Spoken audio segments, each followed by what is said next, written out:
guys! Ako si JM, nagsasabing every gising is a blessing. So for today's video guys, ipapakita namin sa inyo yung aming napamili sa Merkado ng Kalamba o Crossing Kalamba. So ayan. Wala pa tong 2,000 pesos. So, labi. Ang una naming nabili ay hindi, ito ang una namin nabili. Yung gamot sa tiyan ko. Marshmallow. So, ganito na siya kalaki. 680 grams. Ano lang to? 160?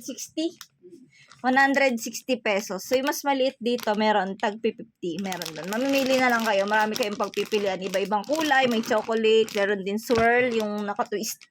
So, yan. Ito yung gusto ko. Plain. And, ito. Bumili kami ng... Hindi na namin alam kung magkano yung mga presyo nito. Pero basta wala pang 2,000 tong lahat na napamili namin. So, ayan. Pansigang. Sili na pansigang. Kasi mahilig si Labi dito eh. So, ayan lang kami yan. And then, so bagal. Siyempre, nagpalengke. Naka-crop top. As you can see. Thank you, Mosimo. Yan. Bumili kami na, breast. Chicken breast. Mga kalahating kilo ba to? Yun, 250 yan. Basta, 250 daw talagang 250 na chicken breast para sa ating broccoli and cauliflower. Then, pork. Yan, nakabili din kami pork. Isang kilo to? 350 ang kilo ngayon ng laman. So, yan. Bumili kami yan. And also, meron kaming fish. Yung, hindi ko alam, ano ba ang tawag dito sa isda to? Hindi naman to sap-sap eh. Yung malalapad. So, malansa. Arte mo. So, iwi. Nabi parang tissue. Yung ganitong isda. Mga 5 piraso. 180. 180 na? 118. 118. 118 pala. 118. 5 pieces na ganito. Yan. Yung malalapad. Wala. Gusto ko ng tikman. Bata-pata ako nang huli ako nakatikim yan. And, magkaroon tahong? 1 kilo. 100 pesos na tahong. So, yan.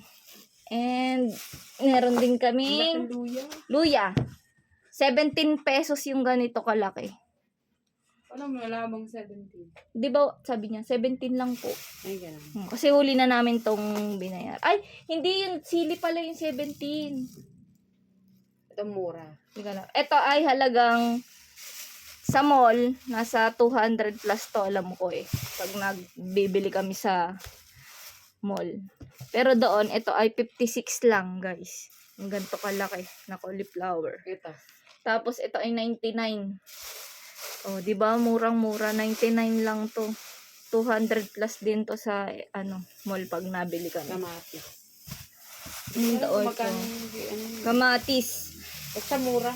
Oh, kahapon bumili kami sa palengke, 4 na piraso, 56 pesos. Ngayon, hindi ko alam kung basta. Doon na kami bumili sa palengke mismo ng Kalamba. And, malalaki yung kinuha ko. Ay, nahalo yun. Sorry. Tsaka yung mga gantong klase ng ampalaya. Masarap to sa sinaing, tsaka pakbet. Ano man tawag dito? Sinaing. Paksiw. Ay, paksiw. Paksiw pala. Yung, ano ba? Tagalog ba to? Ampalaya Tagalog. Basta yan. Yung punggok lang na ampalaya.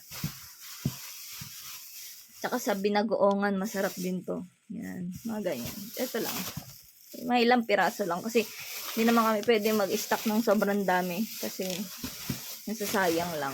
And, ayan. Bumili kami ng carrots pang blender. Yan, papainumin namin si mama ng carrot juice. And ayan, bawang sibuyas. Mura yan, parang wala pang 100. Yan, bawang sibuyas. Then, kalamansi.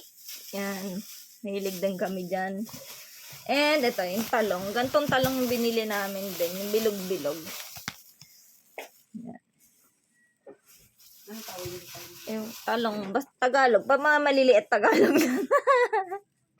Yan, masarap yan sa mga binagoongan. Hindi, okay, kahit simpleng nilaga lang yan. Gusto ko yan. And also the pepino. Yan, tatlo. Kasi dito ay nasa 90 minsan yung isang ganito, di ba? 60 plus ganun. Kaya yan, 3 na yung binili namin. So yan, minsan pinapapak lang namin to ganto or nilalagyan namin ng tuna, mayo, yan, ganyan. So, ayan, that's it. Ito na ang aming napamili. Na halos wala pa tong 2,000. Wala pa tong 2,000 pesos. So, ayan.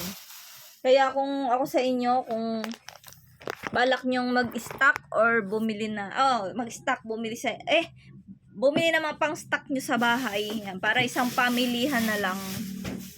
At malapit lang din naman kayo doon. Doon na kayo pumunta sa merkado ng Calamba.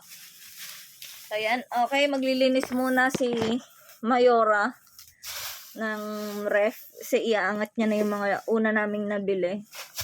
At lulutuin niya na later. So, ayan. That's it for today's video. Ayan. Kita-kita ulit tayo hanggang sa susunod na video, mga ka-blessing. Bye-bye! Yahoo!